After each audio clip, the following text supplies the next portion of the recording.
Friends, ఇప్పటివరకు మా channel subscribe చేసి ఉండకపోతే వెంటనే సబ్స్క్రైబ్ చేసుకోండి. మరిన్ని కొత్త అప్డేట్స్ కోసం బెల్ ఐకాన్ను తప్పకుండా యాక్టివేట్ చేయండి. ఈ వీడియో మీకు నచ్చితే లైక్ చేయండి మరియు మీ అమూల్యమైన సలహాలు, అభిప్రాయాలు కామెంట్ రూపంలో తెలియచేయండి. మీ ప్రేమ, ఆదరణ ఎప్పుడు ఇలాగే ఉండాలని కోరుకుంటున్నాం. ధన్యవాదాలు. నమస్కారం. ఈ విశ్లేషణకు స్వాగతం.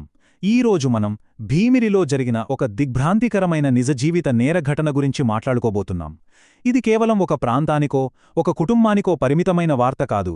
దేశవ్యాప్తంగా పచ్చని కాపురాలను ఎలా ఛిద్రం చేస్తున్నాయో చెప్పే ఒక భయంకరమైన ఉదాహరణ. అసలు ఈ దారుణం వెనుక ఏం జరిగిందో, వాస్తవాలు ఏమిటో ఇప్పుడు లోతుగా పరిశీలిద్దాం. భర్త వద్దు, ప్రియుడే ముద్దు. ఈ మాట వినడానికి కాస్త ఆశ్చర్యంగా అనిపించినా ప్రస్తుతం సమాజంలో జరుగుతున్న కలవరపెట్టే వాస్తవం ఇదే. వివాహేతర సంబంధాల వ్యామోహంలో పడి కుటుంబాలు ఎలా నాశనమవుతున్నాయో మనం తరచూ చూస్తూనే ఉన్నాం. ఒక ప్రశాంతమైన జీవితం ఇలాంటి అక్రమ సంబంధాల వల్ల ఎలా నెత్తుటి మరకడతో ముగుస్తుందో చెప్పడానికి ఈ ఘటనే ఒక సజీవ సాక్ష్యం. అసలు ఏం జరిగిందంటే, అయితే విశాఖపట్నం జిల్లాలో ఆ రోజు అసలు ఏం జరిగిందనే ఒక భ్రమను ఎలా సృష్టించారో మనం ముందుగా అర్థం చేసుకోవాలి. ఆ విఫలమైన కప్పిపుచ్చుకునే నాటకం ఎలా మొదలైందో ఓసారి చూద్దాం. భార్య నాగమణి మొదట చెప్పిన కథనం వింటే ఎవరికైనా ఇది నిజమేనేమో అనిపిస్తోంది. అకస్మాత్తుగా భర్త సురీతాత స్పృహ తప్పి పడిపోయాడని, వెంటనే కంగారుగా బంధువులకు ఫోన్ చేసి హుటాహుటిన హాస్పిటల్కు తీసుకువెళ్లామని ఆమె చెప్పింది.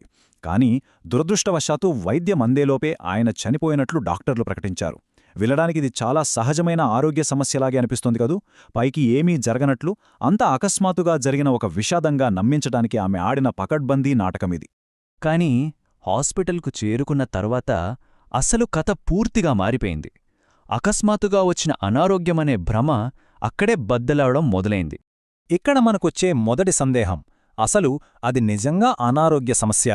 బంధువులు అలాగే వైద్య సిబ్బంది పరిస్థితిని కాస్త నిశితంగా పరిశీలించటం ప్రారంభించినప్పుడు ఈ అనుమానం రావటం చాలా సహజం.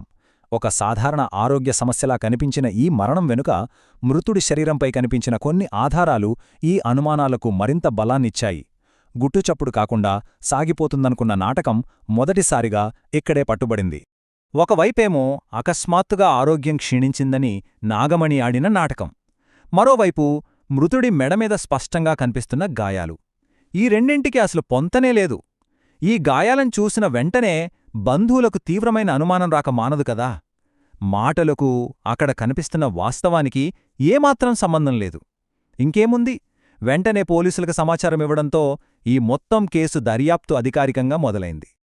అసలు ఒక భార్య భర్తను చంపేంత కసితో ఎందుకు రగిలిపోయింది? ఈ హత్యకు దారితీసిన పరిస్థితులేమిటో తెలుసుకోవాలంటే వాళ్ల గతాన్ని మనం ఒకసారి పరిశీలించాలి. శ్రీకాకుళం జిల్లా ఎచ్చెర్లకు చెందిన నాగమణికి వలందపేటకు చెందిన తాపిమేస్త్రి బోర సూరితాతతో 8 ఏళ్ల క్రితం పెళ్లయింది. వాళ్లు వలందపేటలోనే నివాసం ఉంటున్నారు. నాగమణి స్థానికంగా ఓ నూడిల్స్ దుకాణంలో పనిచేస్తోంది. అంతా బాగానే ఉంది అనుకునేలోపు ఇక్కడే ఒక ప్రధాన సమస్య మొదలైంది. భార్యకు వేరొకరితో వివాహేతర సంబంధముందనే బలమైన అనుమానం భర్తలో నాటుకుపోయింది. దీనివల్ల ఆయన తరచూ ఆమెను నిలదీసేవాడు. గత కొద్ది రోజులుగా ఈ విషయమై వాళ్ల మధ్య జరుగుతున్న తీవ్రమైన గొడవలే ఈ ఊహించని విషాదానికి పునాది వేశాయి అనడంలో ఎలాంటి సందేహం లేదు. ఇప్పుడు మళ్లీ ఆ హత్య జరిగిన రోజు మధ్యాహ్నానికి వద్దాం. ఆ మూసిన తలుపుల వెనక వాస్తవంగా ఏం జరిగిందనేది పోలీసుల దర్యాప్తులో విస్తుపోయేలా వెలుగులోకొచ్చింది. భవన నిర్మాణ పనులకు వెళ్లిన సూరితాత ఆ రోజు మధ్యాహ్నం ఇంటికొచ్చాడు. అప్పటికే రగులుతున్న ఆ ఎఫ్ఐఆర్ విషయంపై వాళ్ల మధ్య మళ్లీ పెద్ద గొడవ జరిగింది. ఆ క్షణంలో ఉద్రిక్తత తారస్థాయికి చేరుకుని తీవ్రమైన కోపంతో నాగమణి దారుణానికి ఒడిగట్టింది. కోపంలో విచక్షణ కోల్పోయి తన చున్నినే భర్త మెడకు గట్టిలా బిగించి దారుణంగా అతని ప్రాణాలు తీసేసింది. ఆస్పత్రిలో చెప్పిన అనారోగ్యం కథనానికి వాస్తవంగా జరిగిన ఈ కిరాతకానికి ఉన్న వ్యత్యాసం చూస్తే ఎవరికైనా ఒళ్ళు గగురు పుడుస్తుంది. ఈ దారుణం బయటపడిన తర్వాత అస్సలు నిజాలు రాబట్టడానికి పోలీసుల విచారణ వేగవంతమైంది. అక్కడేం జరిగిందో చూద్దాం. పోలీసులు రంగంలోకి దిగి తమదైన శైలిలో విచారించేసరికి నాగమణి ఆడుతున్న నాటకానికి పూర్తిగా బ్రేక్ పడింది.